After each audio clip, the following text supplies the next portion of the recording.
సంసార యాత్రికుల శరణు ఘోషలు విని రోజు శబరీష పాపాలు దోషాలు ప్రక్షాళనము చేయు పంపానదీ తీరయను నివాస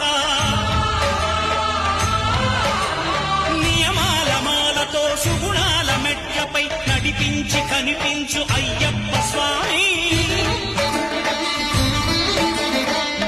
సంక్రాంతి సజ్జోతివై అరుదెంచి మహిమలను చూపించు మణికంఠ స్వామి